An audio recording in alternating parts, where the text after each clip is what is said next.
Hare Ram, Ram Ram, Hare Hare.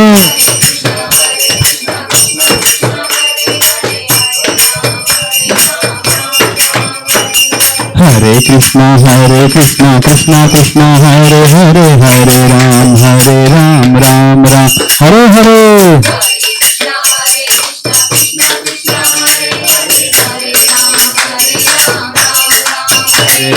Krishna, Hare Krishna, Krishna Krishna, Hare Hare, Hare Rama, Rama Rama, Hare Hare, Hare Krishna, Krishna Krishna, Hare Hare,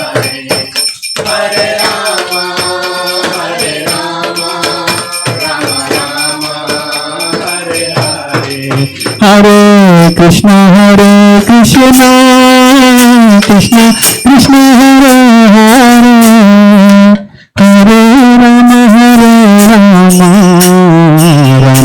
Rama Hare Hare. Hare Krishna, Hare Krishna Krishna Hare Rama Hare Rama Hare Rama Hare Hari Bol Nitya Gara Hari Bol Nitya Gara Hari Bol Nitya Gara Hari Bol Jaya Radha Madhava Kunja Bihari Radha Madhava Kunja Bihari Jaya Radha Madhava Kunja Bihari Madhava Kunja Bihari Gopijana Vallabha Girivardhari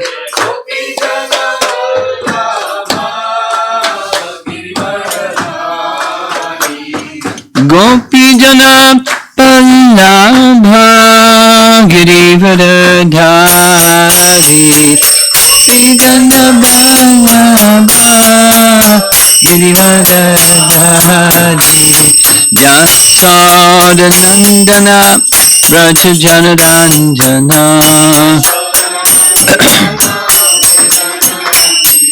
Jasoda Nandana Braja Janaranjana Jamana Tiravana Chadi Jamana Tiravana Chadi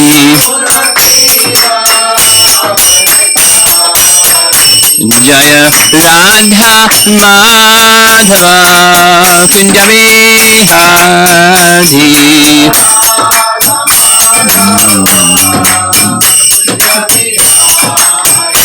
Jaya Radha Madhava Kunja Bihari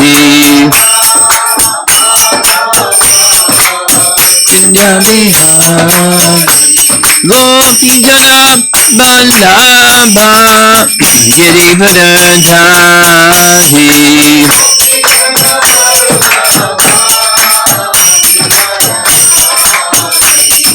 Gopijana Vallabha Girivardhari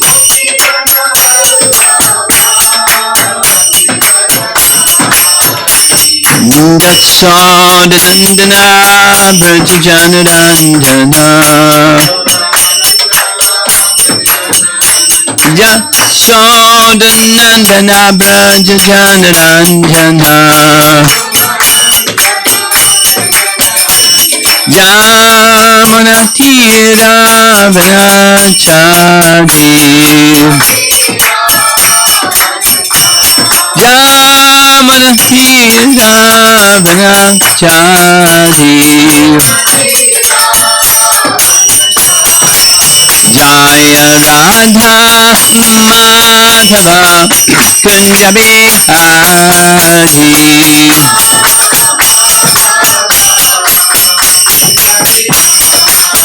Jaya Radha Madhava Kunja Bihari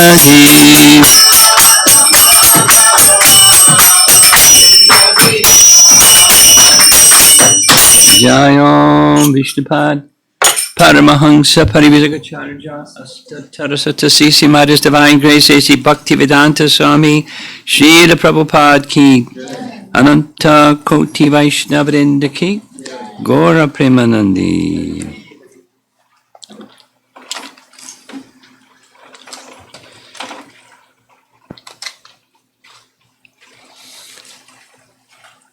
Sorry, we're a little late.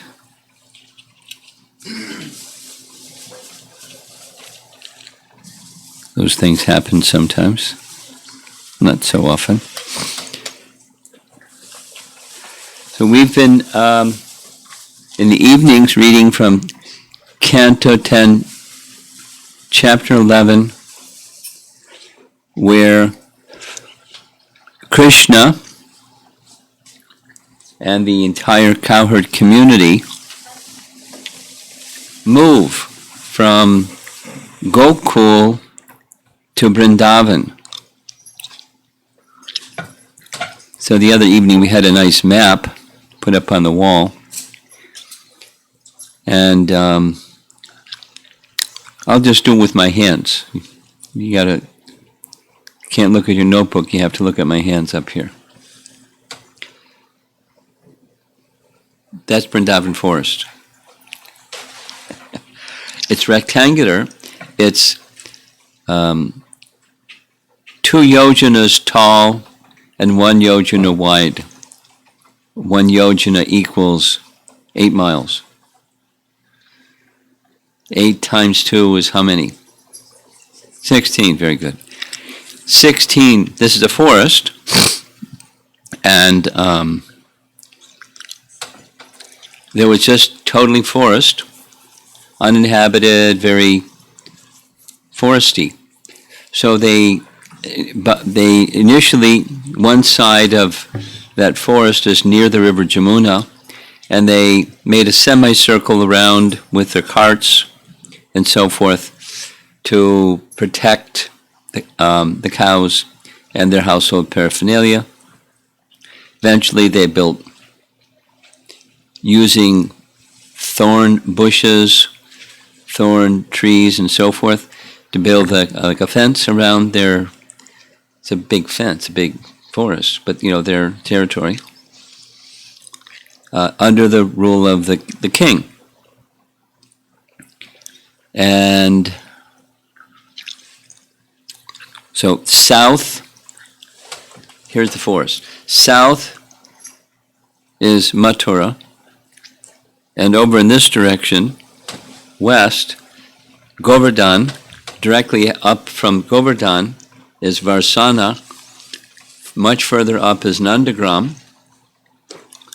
And the descriptions from what we were discussing yesterday and last while, in the upper northeast corner is Kalya Lake.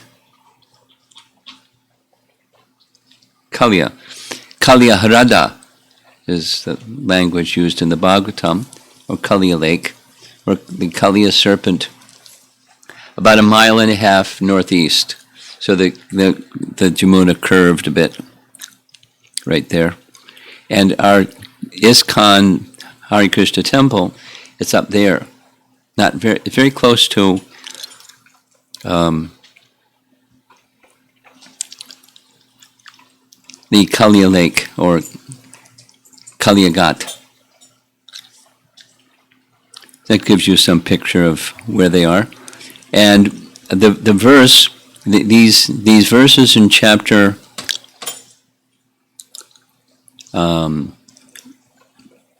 11, this gives many descriptions, but where we are is when Kṛṣṇa and Balaram, because they eternally reside in Vrindavan, then now they're manifesting their earthly pastimes, their Prakat Lila, once in a day of Brahma, which is not very often. So when they reach Vrindavan, they're very, very happy. Specifically, the verses speak about they saw Vrindavan, they saw the river Jamuna, and they saw Govardhan Hill. That means they're home. And they're very happy. Spiritual home, eternal home. And there's several places in the Bhagavatam and other Puranas that speak of the dimension of Vrindavan as being 5 yojanas, that's 40 miles. I came across something in Chaitanya Charitamrita, in one purport, Prabhupada writes, out of the 12 forests, the Vrindavan forest extends from the town of Vrindavan up to Nandagram in Varsana, a distance of 32 miles, within which the Panchakroshi Vrindavan town is situated. So, it just gives some idea of where we are and where the other parts of this Vrindavan forest. So at that time, when Kṛṣṇa went, it was literally just a forest, one of 12, and very large. So I'm going to read two sections. One is from Jiva Goswami's Priti Sandarbha. Jiva Goswami is one of the principal of the 6 Goswamis of Vrindavan.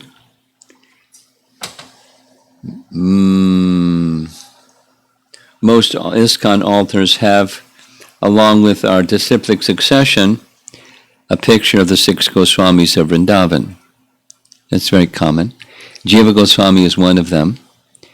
Direct associates of Chaitanya Mahaprabhu, although he never met Chaitanya Mahaprabhu, he was instructed by Rupa and Sanatan, his uncles, about the teachings that Chaitanya Mahaprabhu had given, and he was very scholarly,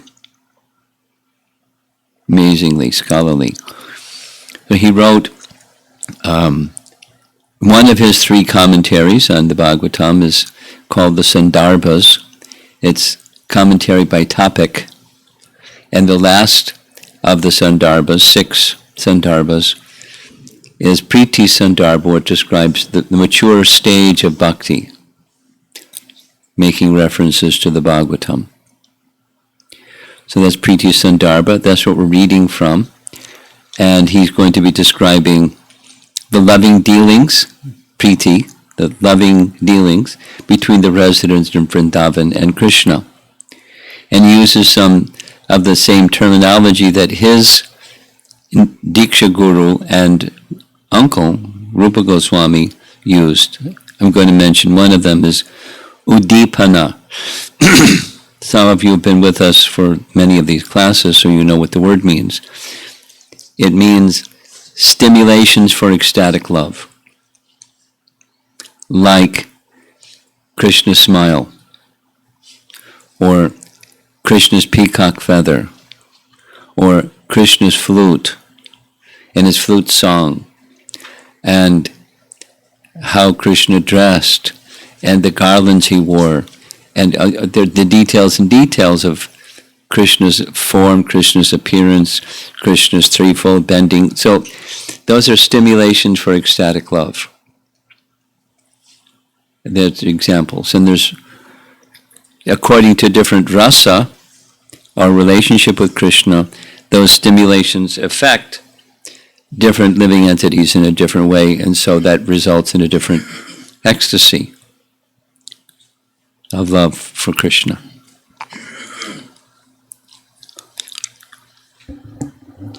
Thus, the Udipanas have been indicated among those related to Sri Vrindavan are outstanding. So, when we heard, when Krishna appeared, the eternal associates of Krishna, his paraphernalia, everything, became manifest to the world. And some of those things after Krishna's departure, they became unmanifest to worldly vision. So Vrindavan itself was a stimulation, and anything within Vrindavan was a stimulation of ecstatic love. This is so because in Vrindavan, Lord Krishna is the sole object of the highest spiritual love. There reside the objects most treasured by Krishna, who is the object of the highest priti. And then reference to the verse that we've been discussing, text 36, 10, 11, 36. O King Parikshit, When Rama and Kṛṣṇa saw Vrindavan, Govardhan, and the bank of the river Jamuna, they both enjoyed great pleasure. Kṛṣṇa himself praises the place. Chapter 15 from Canto 10. Oh, greatest of lords, speaking to Balaram, just see how these trees are bowing their heads at your lotus feet, which are worshipable by the Devatas, by offering you their fruits and flowers, having taken birth as trees to eradicate the darkness of ignorance of others by their actions.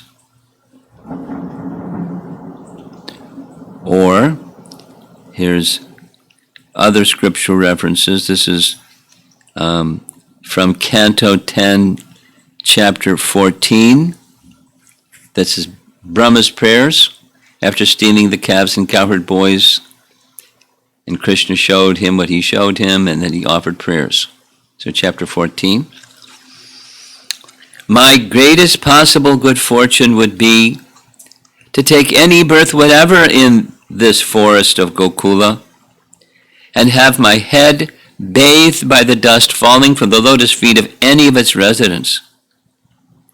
Their entire life and soul is the Lord Mukunda, the dust of whose lotus feet is sought even today by the Upanishads.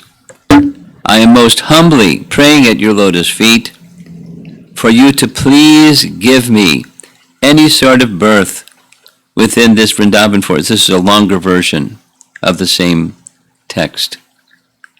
The other was a shortened version. Here's the complete version. Please give me any sort of birth within this Vrindavan forest so that I may be able to be favored by the dust of the feet of some of the devotees of Vrindavan. Even if I am given the chance to grow just as the humble grass in this land, that will be a glorious birth for me. But if I am not so fortunate to take birth within the forest of Vrindavan, I beg to be allowed to take birth outside the immediate area of Vrindavan, so that when the devotees go out, they will walk over me. Even that will be a great fortune for me. I am just aspiring for a birth in which I will be smeared with the dust of your devotees' feet.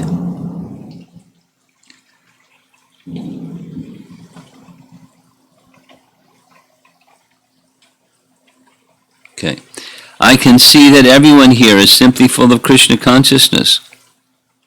They do not know anything but Mukunda. All the Vedas are indeed searching after the lotus feet of Kṛṣṇa. Or Uddhava.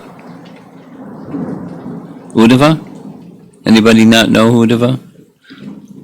You all know Uddhava. No one's responding. Does anybody not know Uddhava? Would like an explanation? Okay. Thank you.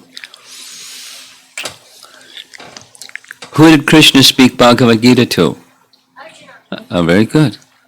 And what was the relation between Arjuna and Kṛṣṇa? What was their relation? Two things. They're friends and devotees. It's right in Bhagavad Gita. Bhaktosi me sakha cheti. Bhakta means devotee, and sakha means friend. There's a third thing.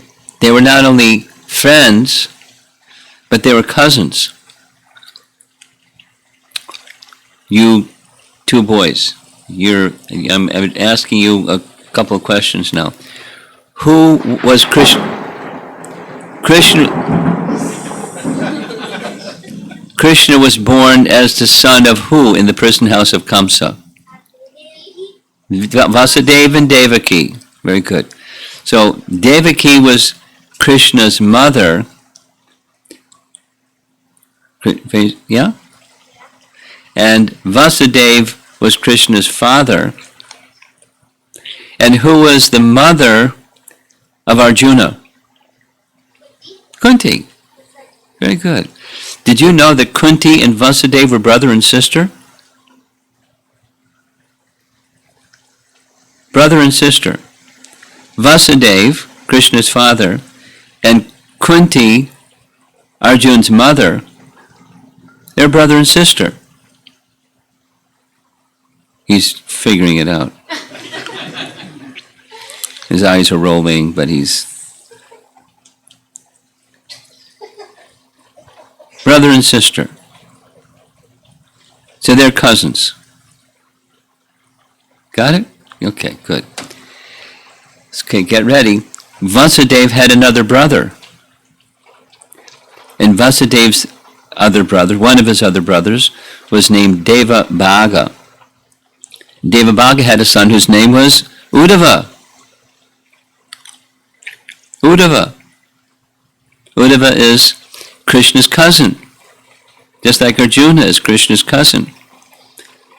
And the relationship, of course, Uddhava was also Krishna's bhakta, his devotee, but he was also engaged in a relationship with Krishna primarily as servant but also as friend, kind of mixed relationship, servant and friend, Uddhava.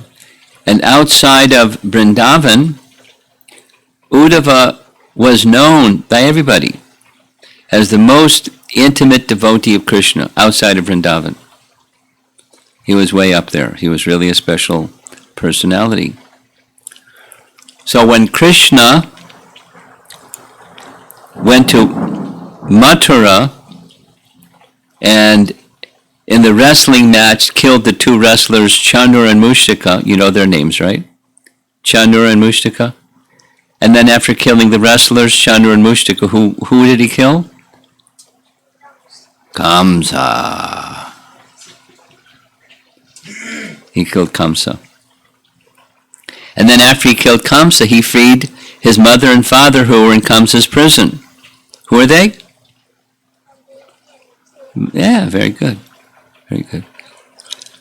And after he killed Kamsa, and he reinstated Ugrasena, the king that...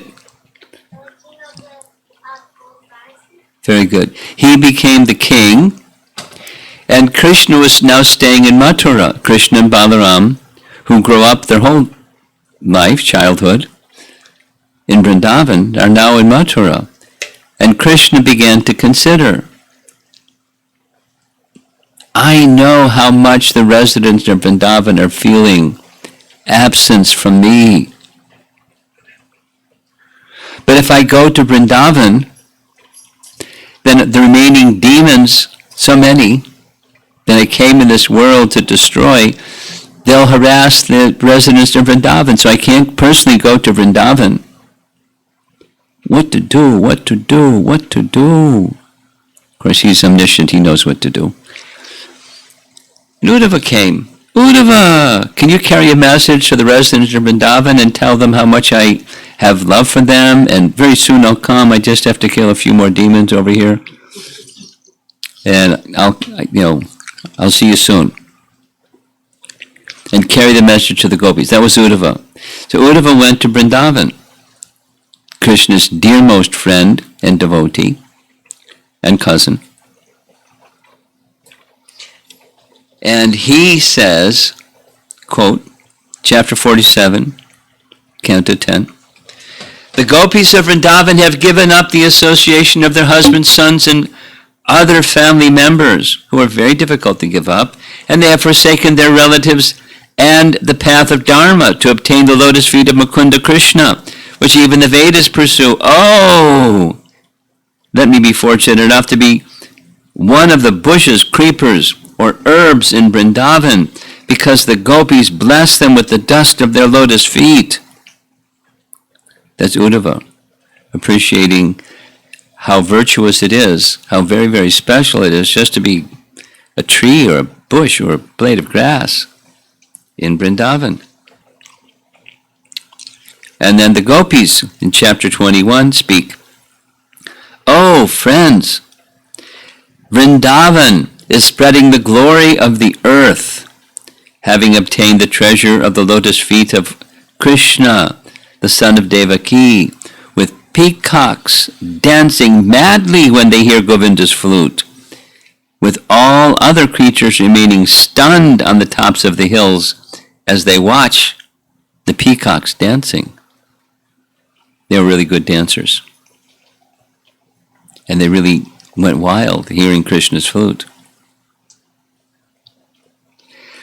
The pastimes Lord Kṛṣṇa enjoys in Vrindavan are the best of all his pastimes. He had pastimes outside of Vrindavan, but that's the best. This is described in the following words of Trilokya Samohana Tantra, in the section called Srimad Ashtada Shakshara Prastava. The translation reads, the Supreme Personality of Godhead has thousands and thousands of glorious incarnations. Among them, all his incarnations as a child is the most glorious and the most rare. Of course, his childhood pastimes until he was just 11 years and 8 months. That's how long Krishna stayed in Vrindavan. Then he went to Mathura. So his childhood pastimes in Vrindavan are the best. So now we're going to read a little section where Krishna's pastimes are described in Vishnu Sahasranam, or not described, but they're mentioned. You know what Vishnu Sahasranam is? You know who Vishnu is? Vishnu? Vishnu, Lord Vishnu. Lord Vishnu. And Nama, the names of Vishnu, and Sahasra is 1,000. The 1,000 names of Vishnu. So there are many Vaishnavas, it's from Mahabharata, and they recite the 1,000 names of Vishnu. There are Vaishnavas that like to do that. So one of our acharyas, Baladev Vidyabhusan, gave a little commentary on each of those 1,000 names of Vishnu. And I'm going to be reading from Baladev's commentary. Of course, those who aren't Gaudiya Vaishnavas, they may think of these names in a different way than those who Krishna is their main worshipable deity. So he's making his comments from that perspective. So here we go. The handsome features of Lord Krishna's transcendental body charm the minds of the residents of Vrindavan. Subhanga. Shubhanga. And his gentle smile makes them very peaceful at heart and inspires in them great feelings of love for him. Shantida. He creates at every moment a treasure house of transcendental bliss, which becomes the property of the residents of Vrindavan. Srashta. And he becomes happy, enjoying pastimes with his brother Balaram in the land of Vrindavan. Kumuda. So he's going to make a comment. Kumuda refers in his commentary to this verse. When Krishna and Balaram enter and they see Vrindavan, the Jamuna, the banks of the Jamuna in Govardhan Hill, they become joyously happy. So that's this Kumuda. Kumuda, one of its meanings, one of its primary meanings, it's one of the 7 forests on the western side of the river Jamuna. So like Vrindavana, Talavana, we'll read them shortly. And Kumuda can mean, one of its primary meanings, it's a particular type of lotus flower. But here Baladev is giving the meaning he just read. Kṛṣṇa enchanted the residents of Vrindavan, causing them to continually drink the nectar of the sound of his flute. Kuva Leshaya. He is the well-wisher and benefactor of the cows, Gohita. Their master and controller, Gopati. These are, Prabhupada named some of his disciples. I know Gopati Prabhu, name of Kṛṣṇa. The master and controller of the gopis, of the cows, and their protector as well, Gopta. He killed the Arishta demon who appeared in the form of a bull to kill the residents of Vrindavan, Vrishabhaksha. And after the demon was killed, he carefully protected the bulls and cows of Vrindavan, who were very dear to him, Vrishapriya. Now Srila Baladev Vidyabhusan quotes the explanation of the name Kumuda, found in the Bhagavatam 10:11-36. This is that verse. O King Parikshit, when Rama and Krishna saw Vrindavan, Govardhan, and the banks of the river Jamuna, they both enjoyed great pleasure. When Prabhupada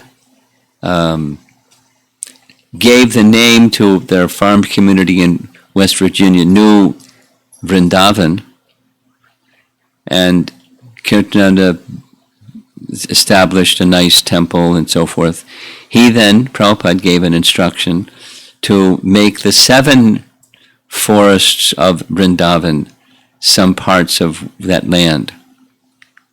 So here's the 7 forests that are on the west side of the river Jamuna.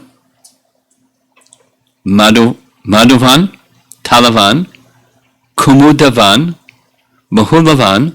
Bahulavan is the name that was given for where the original temple was until they built the later temple. So just not like literally, anyway. Bahulavan. Kadiravan and Vrindavana. So here's some more names of Kṛṣṇa, specific to his pastimes in Braja. Lord Kṛṣṇa bravely faced the demon Arishtasura and rebuked the fleeing cowherd men, calling them cowards. Anivarti. Seeing that all the cowherd men had fled, he faced the demon alone, Nivrittama, and easily killed him, grasping the demon's horns with his hands. Sankshepta. In this way, he returned to the land of Vrindavan. He returned the land of Vrindavan to an auspicious condition, Kshema Krit. Kshema Krit.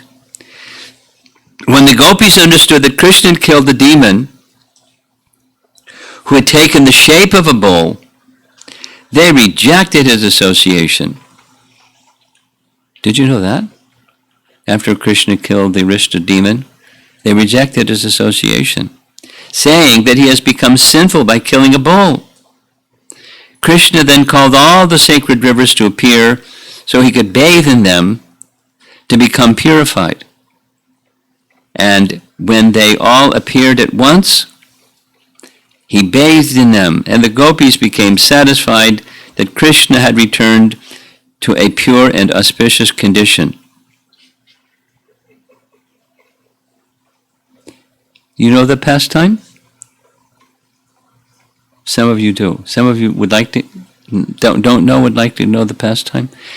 It's described. I came across it the other day. I'll read it to you. I don't have to read it to you because I know it. But here he takes it directly from. He just says the Puranas. He doesn't say which Purana. And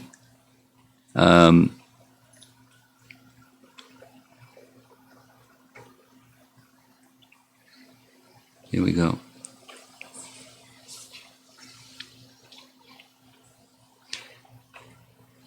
In 20 verses, the Puranas describe how Radhakund and Shyamakund appear after killing of Haristasura as a result of a joking conversation between Radha and Kṛṣṇa. Radha said, "Oh, sinful killer of a bull, do not touch me today." Kṛṣṇa replied, "Oh, foolish woman, this is not a bull, he's a demon." Let's see.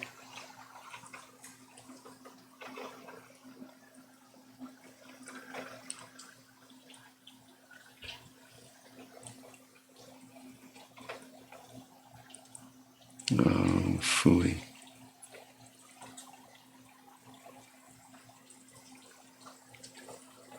Not cooperating. Radha said,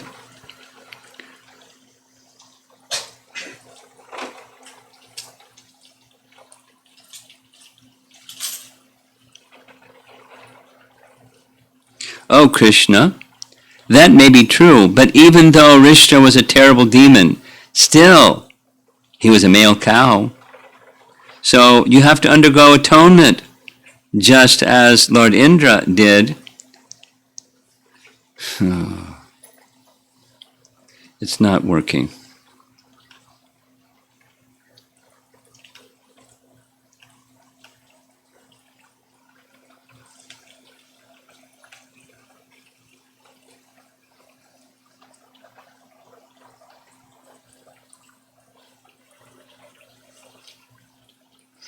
Well, I know the story, so you have to undergo some purification. So, okay, what purification? You have to bathe in all the sacred rivers of the whole universe. And she smiled. And the gopis went, "Yay!" And so Krishna said, "No problem." And he called the sacred rivers of the whole universe. Personified, they came, hands folded, some service. "With my flute, I'm going to dig a hole."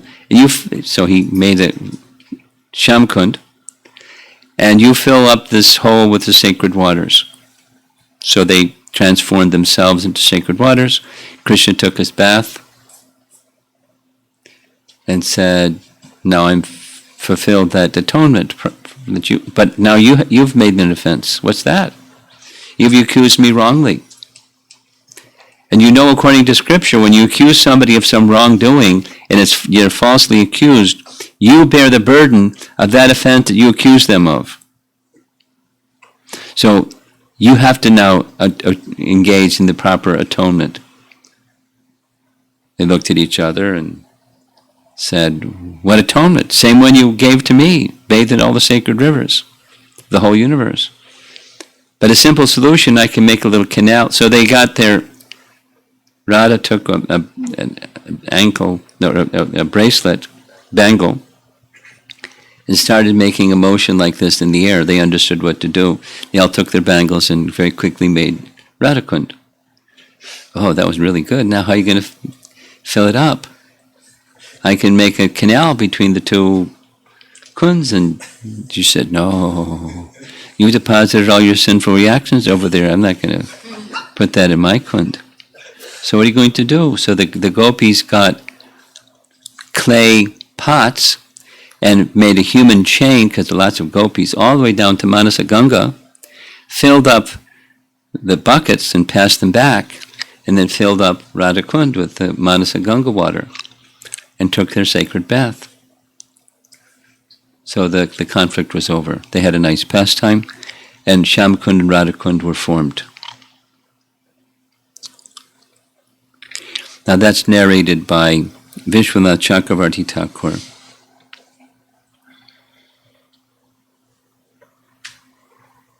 Oh, now it's working. Anyway. When computers have a problem, it's like I get stuck. I don't know what to do. It wouldn't move properly. So that's what he's speaking about here. When the gopis understood that Kṛṣṇa had killed a demon that had taken the shape of a bull, they rejected his association, saying that he became sinful by killing a bull. Kṛṣṇa then called all the sacred rivers to appear so he could bathe in them to become purified, and when they appeared all at once, he bathed in them, and the gopis became satisfied that Kṛṣṇa had returned to a pure, auspicious condition. Shiva. Lord Kṛṣṇa's chest is decorated with the mark of Srivatsa, and it's that a name, Srivatsa Vaksha. And he is attached to his residence in the beautiful land of Braja at the foot of Govardhan Hill, Sri Vasa. He protected the gopis from the wrath of Indra, Sri Pati. And he is the best of all eloquent orators and the best of cowherd boys of Braja, Srimatam Bhara. Next, from the Vishnu Sahasranam, just one more section. Lord Kṛṣṇa generously gives opulent gifts to his friends and relatives. Sridhar. I gave that name Sridhar to a devotee in Singapore. One of Krishna's names. Although he is also the controller of all opulence, who prevents his devotee from attaining those material opulences that might hinder their spiritual progress. Shrisha. He always resides in the land of Gokula, which is full of unparalleled spiritual opulences. Srinivasa. All transcendental beauty and opulences are stored within him, just as jewels are stored in a sapphire box. Sri Nidhi. He manifests all beauty and opulence. Sri Vibhavana. He is handsome and maintains the gopis of Braja and the goddess of fortune, Sri Dhara. All spiritual opulences reside within his lotus hand, Sri Kara. He is very handsome and always remains by the side of Srimati Radharani, his internal pleasure potency, Shreya. He is the master of the goddess of fortune, Sri Man, and the shelter of Gokula Vrindavan, and all the three planetary systems as well. Loka Trayashraya. So, commentary expands. Baladev explains the name Sriman by quoting the Upanishads, very special one, where it mentions the name of Chandravali and Radharani. Did you know that? The Upanishads mention the name of Chandravali and Radharani, where it says, two gopis, Chandravali and Radharani, always stay by Lord Kṛṣṇa's side.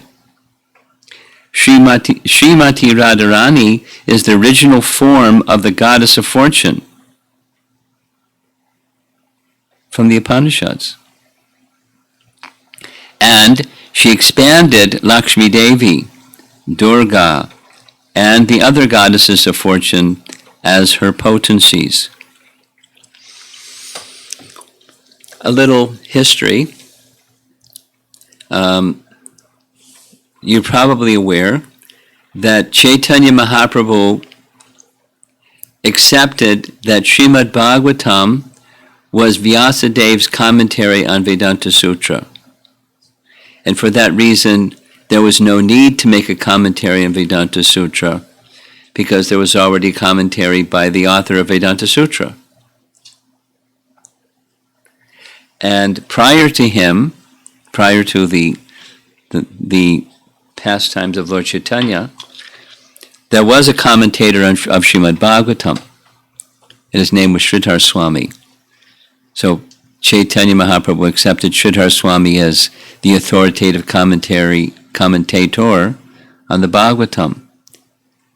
But over a period of time, because Lord Chaitanya spoke like that, the followers of Lord Chaitanya did not make a commentary on Vedanta Sutra. You with me?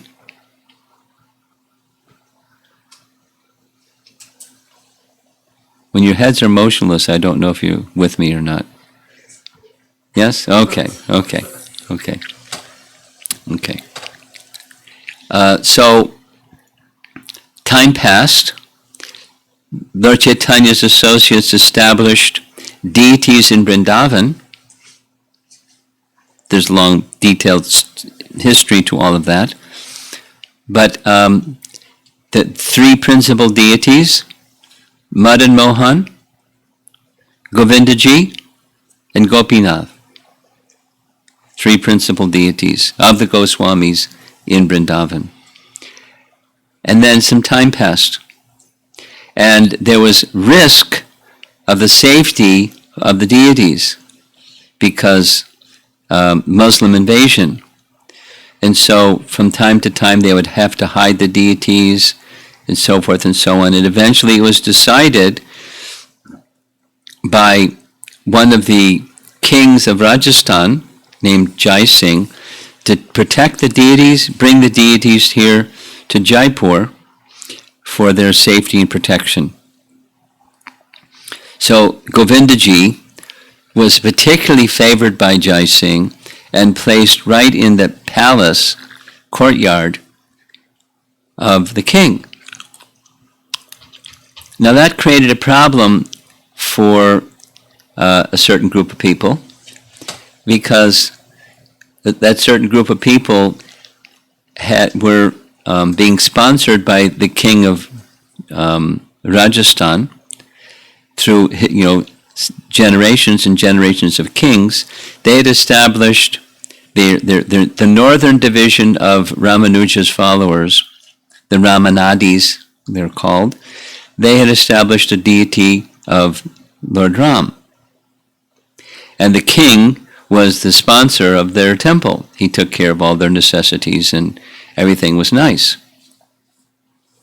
Until his son, or one of the descendants, became a Kṛṣṇa Bhakta. So that, you know what that meant. Competition. Krishna Bhakti versus Ram Bhakti. And so they started, what Brahmins do sometimes. They were speaking about they're not following things properly.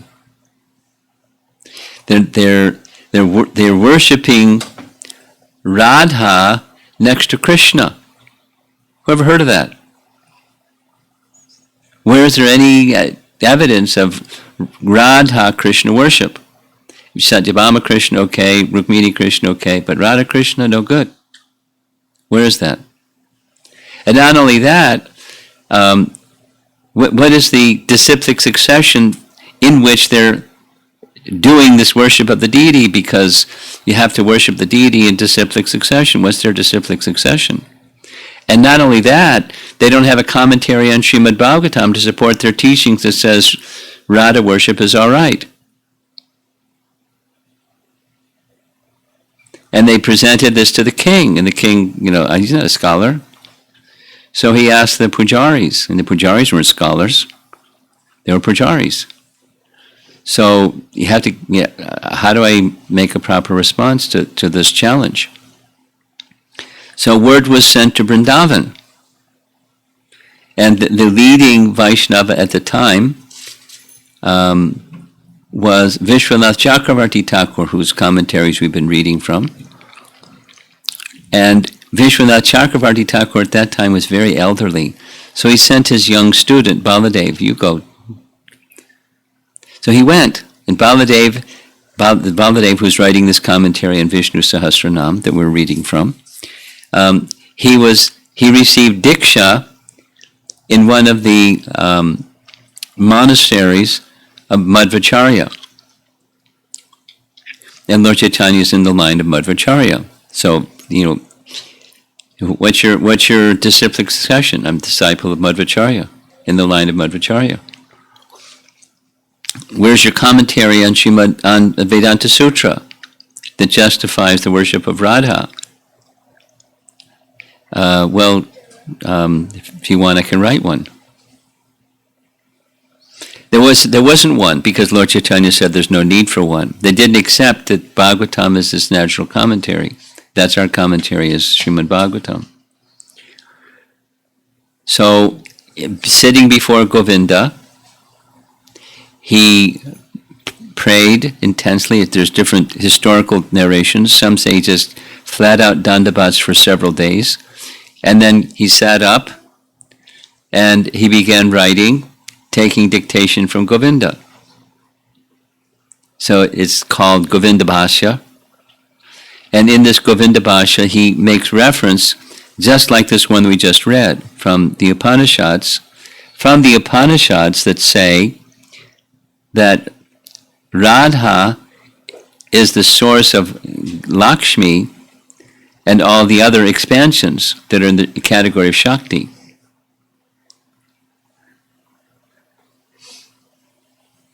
They're not going to argue. So it's within the it's detailed, very technical, as the Vedanta Sutra is technical. But it's in the section of Vedanta Sutra that deals with worship. Abhideya, the process of acting in one's relationship with the Supreme Lord. So that's where that reference comes from. The Gautamiya Tantra also explains, there's Gautamiya Tantras, the phrase is Radhika Paradevata. The transcendental goddess Srimati Radharani is the transcendental counterpart of Lord Sri Kṛṣṇa. She is the central figure for all the goddesses of fortune. She possesses all attractiveness to attract the all-attractive personality of Godhead. She is the primeval internal potency of the Lord. And all of that is to explain the meaning of this name of Kṛṣṇa, Shriman.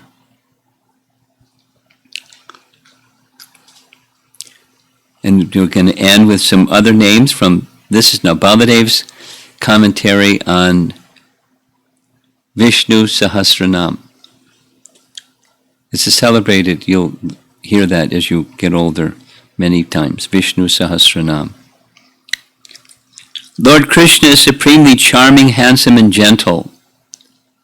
Svaksha. And his transcendental form is full of all opulences. Svanga. He delights the 108 gopis, Shatananda, and he also relishes transcendental bliss by enjoying pastimes in their association. Nandi. Of course, there's other uses of the word Nandi, but here is Baladev's explanation. He is the master of innumerable transcendental devotees who try to please him in various ways by holding an umbrella, fanning him with a chamara whisk, and performing many similar services. Jyotir Gangeshwara. He remains humble and submissive to his devotees. Vijitatma and Vidyayatma. Again, Prabhupada names some disciples, Vijitatma and some of these other names. Vishnu Sahasranam. And for this reason, his transcendental good character is eternally famous.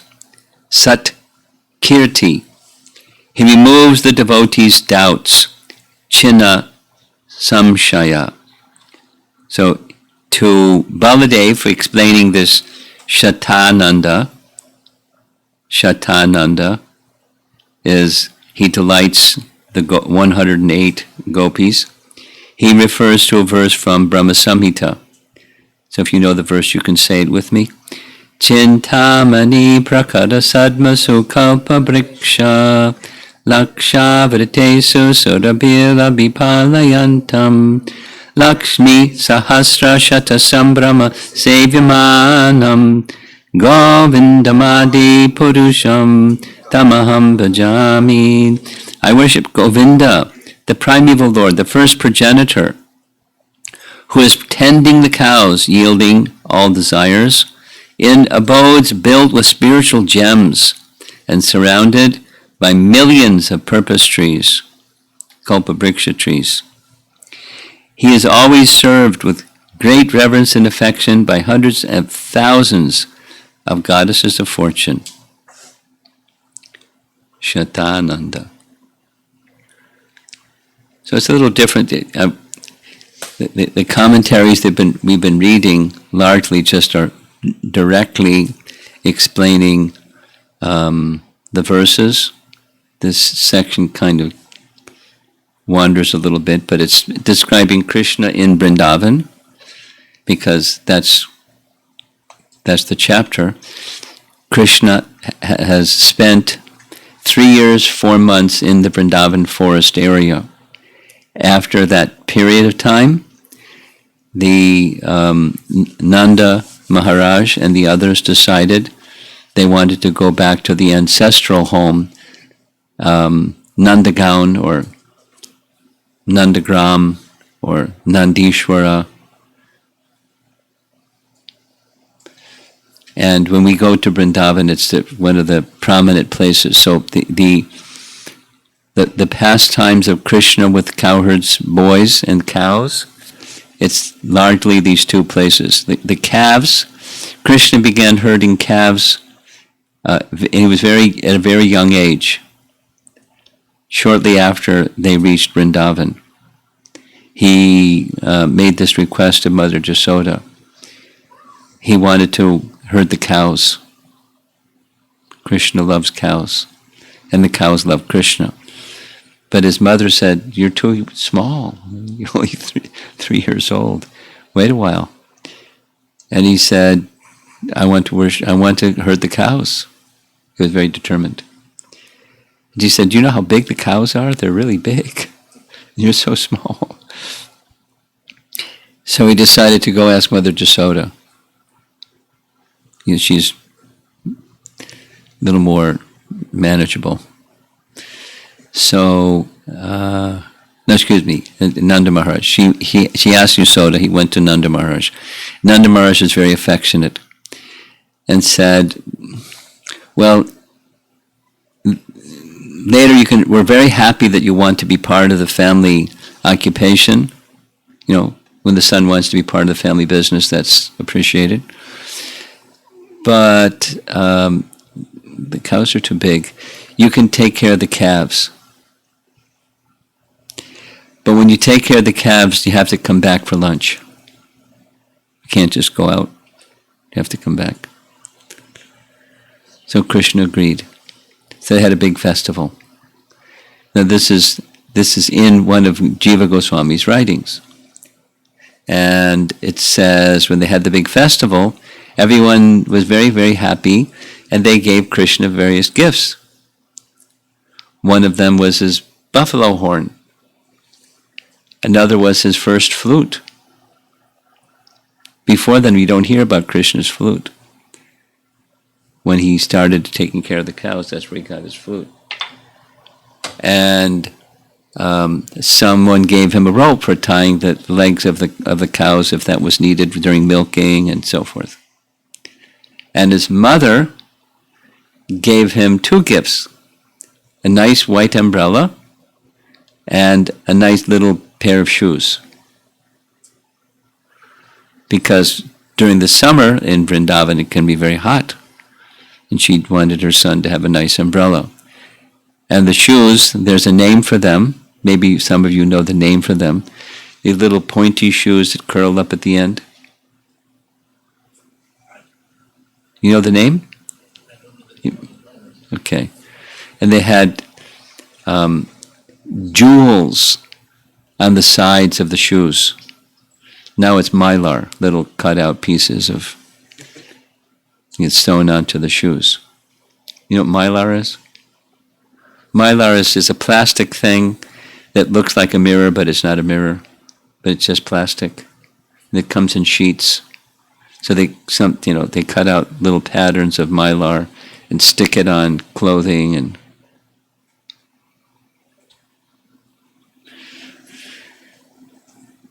so it had jewels on the shoes. And Krishna said, I can't accept these shoes.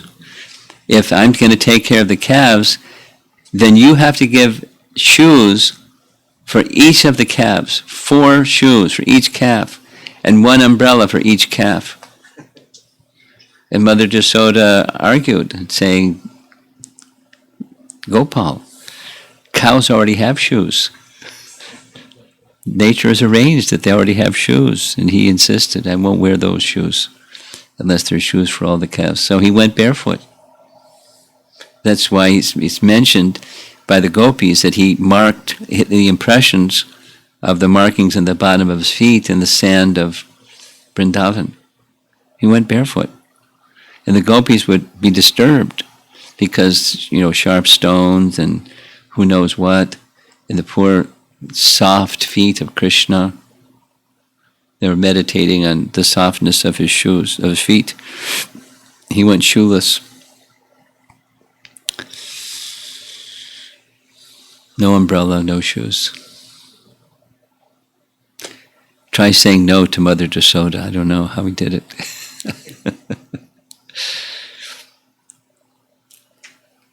So these are the beginning of the stage of a stage of his life, residing in Vrindavan, and we're going to hear some more as we go forward through the rest of the chapter. Let's see if there's some discussion.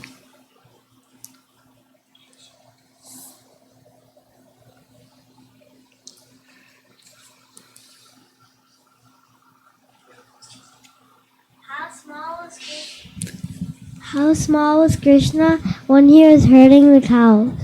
When he was taking care of the cows? Yeah. Well, he was smaller than the cows for sure.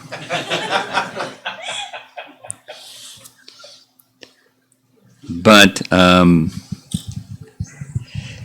when he was taking care of the cows, it wasn't really like people today that tend cows. Have you seen in India where cow herd people look after cows? They have a long stick and there's a big herd of cows. You've seen? Yeah. Yeah. So sometimes there's little boys along with the adults, and but they have the stick, and their father is there, whoever the other person is that's there, and the cows just move along.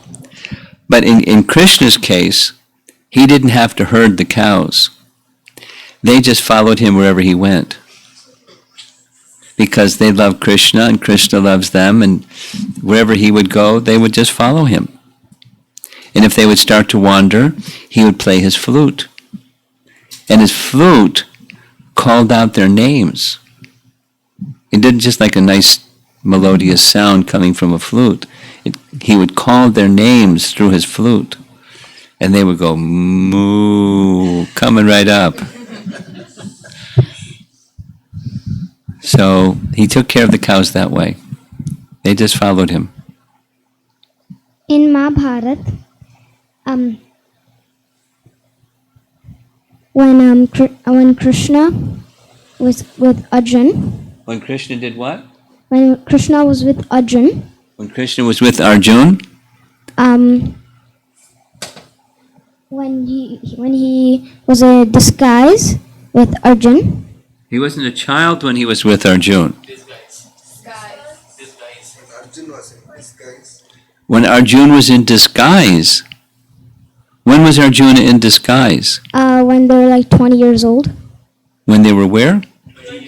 20 years old? Arjuna was in disguise. Oh! In Dwarka? Yes. He came dressed as a sannyasi? Yes. That's what you mean? Yes. Okay. The Queen Rukmini. Not Rukmini. Krishna's younger sister.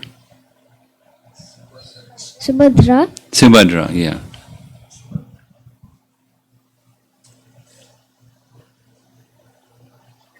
So what's your question? I threw you off, I'm sorry. You look stunned. What's your question? Why did he do the disguise? Why did you do the disguise? Okay, well,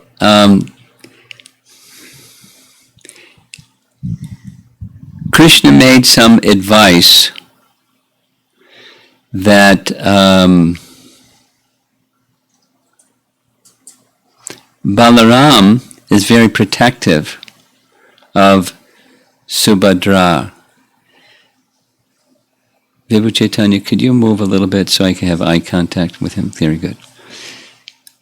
Balaram was very protective. So when Krishna and Balaram were in Vrindavan, they were just like friends. But then the relationship shifted a little bit when they became a little older. He took the role of the older brother. And in Vedic culture, the older brother is looked up to. So he took the role of the older brother, and they had a younger sister. The younger sister's name, Subhadra. Vasudeva and Devaki had 8 sons and 1 daughter. Subhadra was the 1 daughter. So Subhadra was the younger sister, Balaram older brother, next Krishna, next Subhadra. So now they're living in Dwarka, and Balaram is very protective of Subhadra.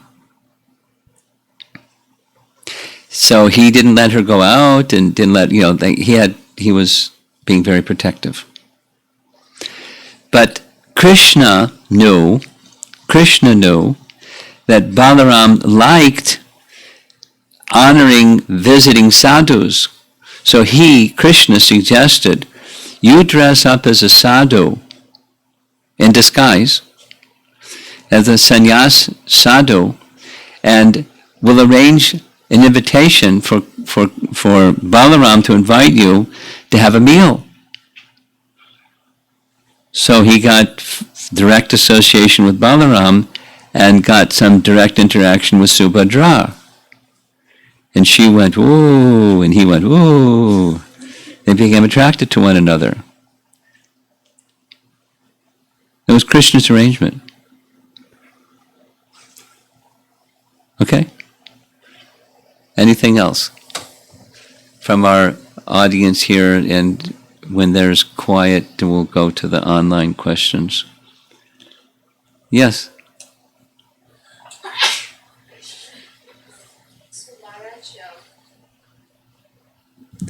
What qualification do we require, like some piety, to visit Vrindavan in this birth? Well, you just need the blessings of your spiritual master, that's all. Now, lots of people visit Vrindavan without any qualification, without any blessings or anything. But, what they experience is the outside, not the inside. As we were discussing, the oil on the surface of the water, not the water beneath the oil. They don't experience. It's still beneficial, but they don't get the full, the proper experience. So for us, it's just blessings of the spiritual master. Now, in our case, Prabhupada wanted us to go. He just directly said, please go. Come to the Mayapur in Vrindavan festival annually.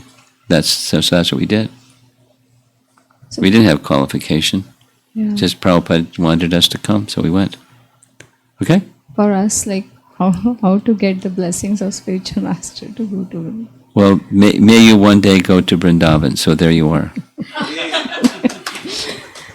And just one more thing, Maharaj, I had, when Krishna refused to wear the shoes, so I heard the extension of this story that the cows crush the rocks with their hoofs so that Krishna may not get poked by the rocks, and also, is that...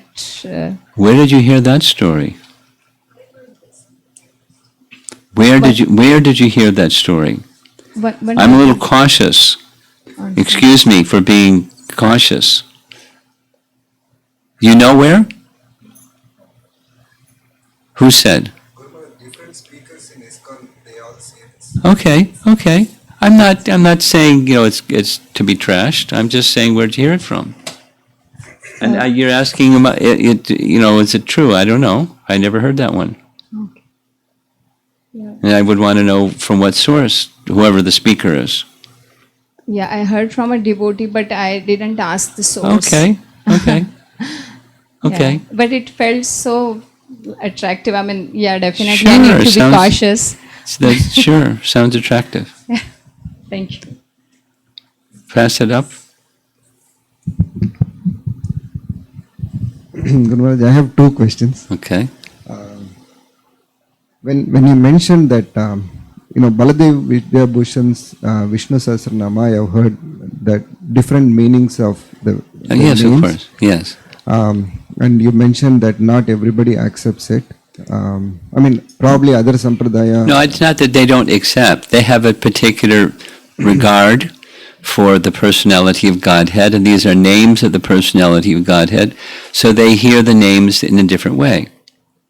Right. So that's That's the all. question. Yeah. The question is it their immaturity or is it their chastity to their sampradaya? Yeah, it's a chastity to their sampradaya. They have a particular mood that they receive from their predecessors. Okay. And my second question, little technical, Guru Maharaj. Padma Purana says there are 4 sampradayas. Yeah.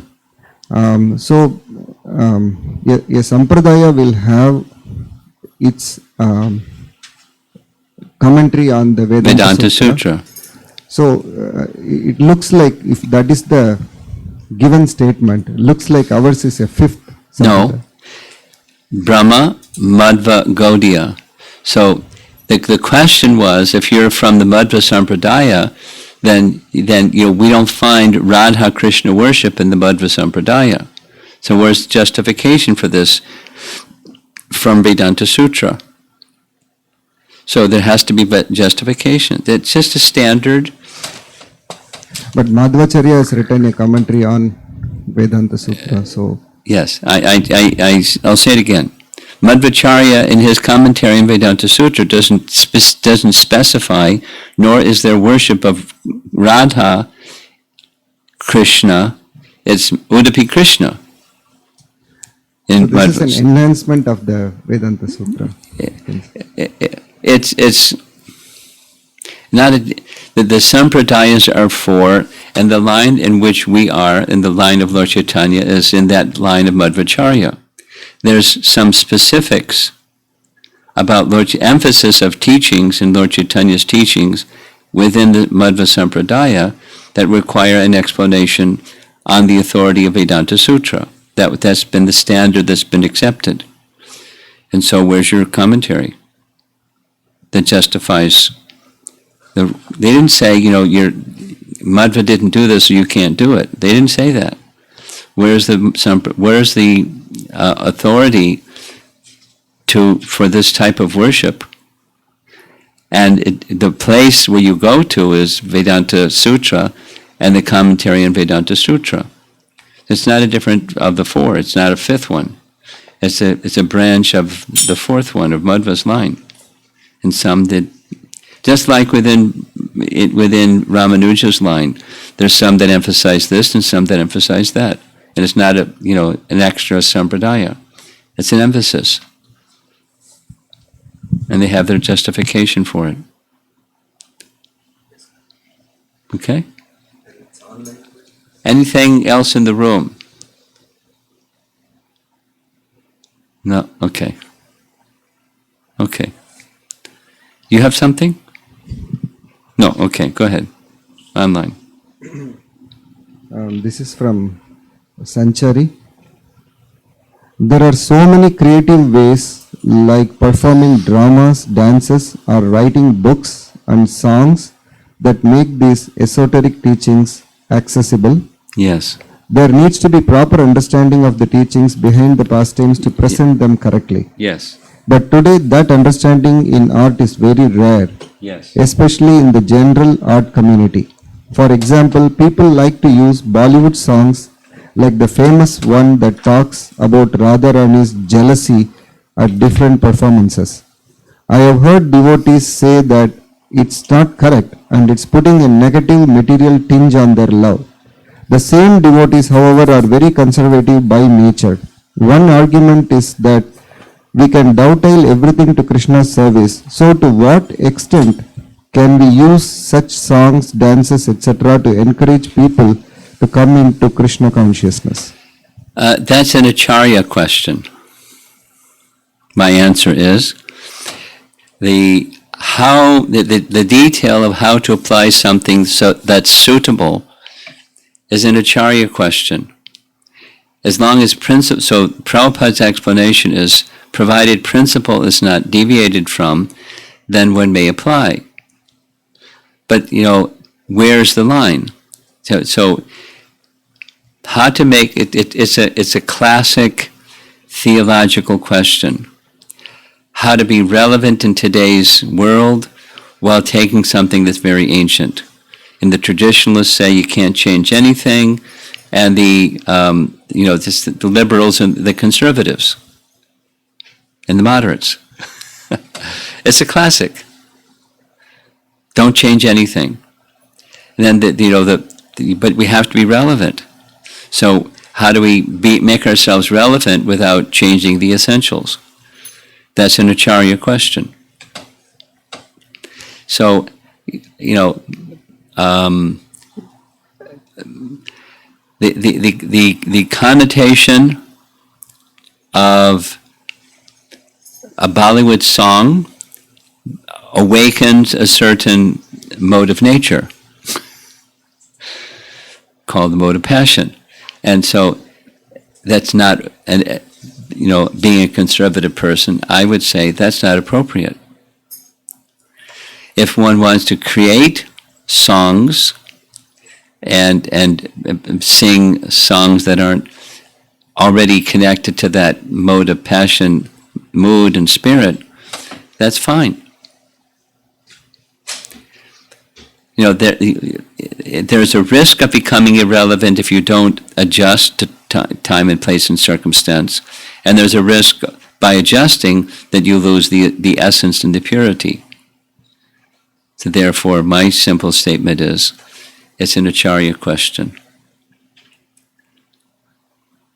And, I would say, being a conservative person by nature, going to China, it really gets tested because God has to stay in the box. God can't come out of the box. So how are you going to present Krishna consciousness in a place where it's against the law? And the law's got a grip on things and people that break the law. So so you have to be creative. You don't have the choice of being conservative. You have to be creative. So how do you do that? So back to her question, I'm speaking now, how do you decide? Things that arouse identification with the material modes of nature. I mean, let's a popular music form these days is rap music. Now, that's not my generation, but there's certain generation is really popular. So there are some devotees that are from that community, and they popularized Krishna rap. And they have a following of people that know Krishna rap. But it's, Krishna's at the center. Or there was another period of time where it was straight edge, and kids got up on stage and, bare-chested and, and screamed into the microphone and, songs about Krishna. And they had a following. And they helped bring people to Krishna Bhakti, because in their hearts they were Krishna Bhaktas. And they're still practicing Krishna Bhakti today. And they have their following even today. So, where do you draw the line? It's not an easy call. So, my understanding is you don't do that and you're taking a risk. You do that, you're taking a risk. So, and those persons that do that have to be very strongly connected, deeply connected to disciplic succession, and persons guiding them that are clear, sheltered by Krishna Bhakti personalities guiding them, because otherwise it's the risk isn't worth it.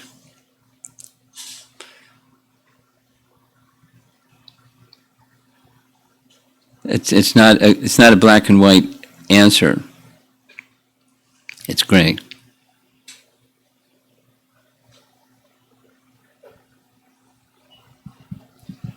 Question from Varsana Mataji.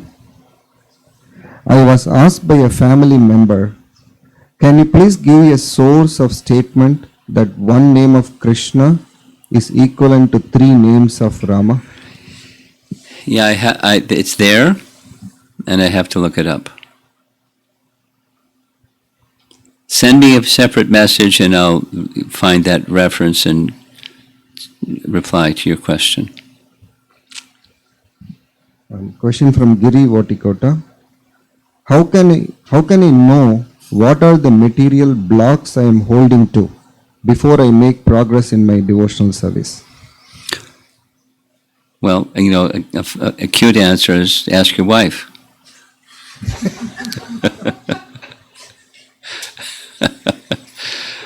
Or if you don't have a wife, ask your best friend. And the best friend is one who's, he doesn't lose the friendship by telling you what this. So when we have our blocks, it means we can't see. So how can we see what we can't see? You have somebody that can see, and you have trust in them, and they can tell you what you can't see. And so it's those who are guiding you in your spiritual life, ask them those questions. And then, but when you get an answer, don't freak out. Don't go, what?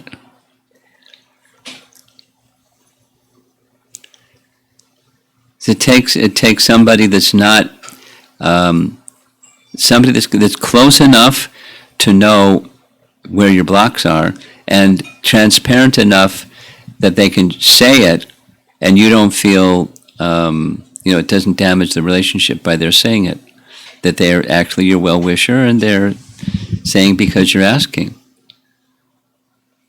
Now, some people you don't ask, and they'll tell you what your mistakes are or your blocks are, and then it doesn't always work out nicely.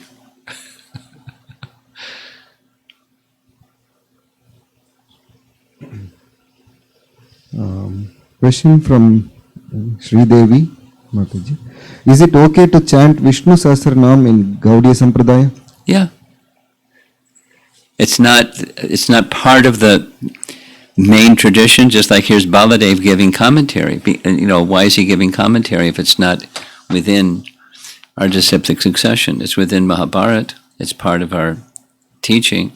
Our primary teaching is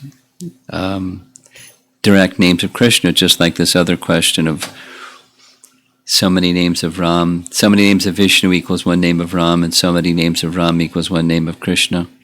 So just chant Krishna's name. But if somebody wants to chant Vishnu Sahasranam, that's fine. I know some Gaudiya Vaishnavas that do that. Go ahead. Question from Atulya Mataji. Raising kids also in the modern culture brings this dilemma. Yes, it does. Of risking either on the side of being conservative and also being liberal. Yes. Any suggestions, Maharaj, when it is our own children?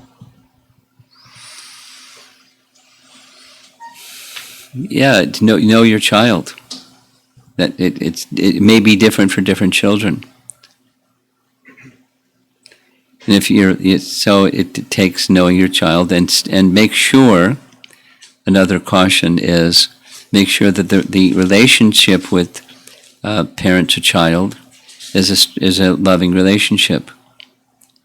So it's not overly permissive and not overly restrictive, but it's a loving relationship. And set nice example.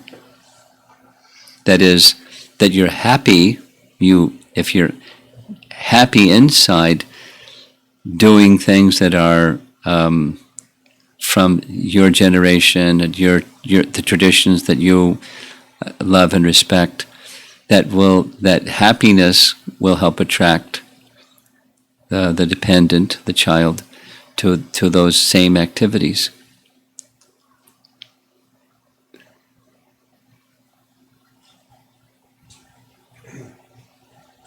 Question from Uma Shanmugam Mataji.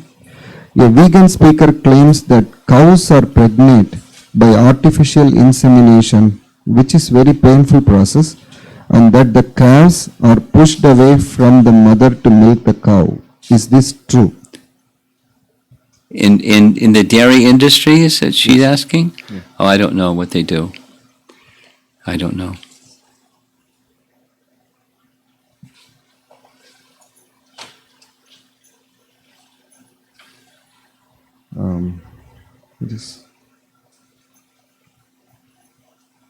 This is question from Gopi Priya.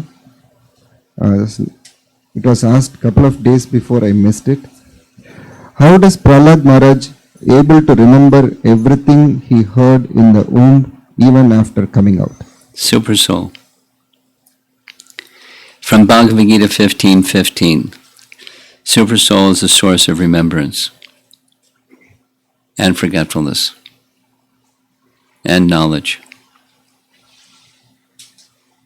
That's it. Okay. Okay.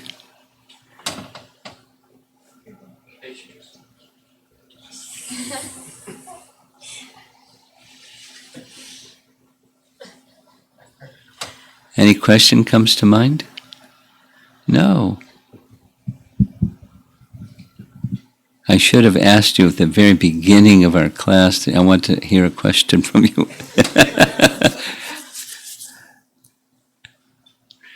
And our ladies in the back? Anything? We enjoyed listening to the pastime today. You like the pastimes? Okay. Srila Prabhupada ki jai.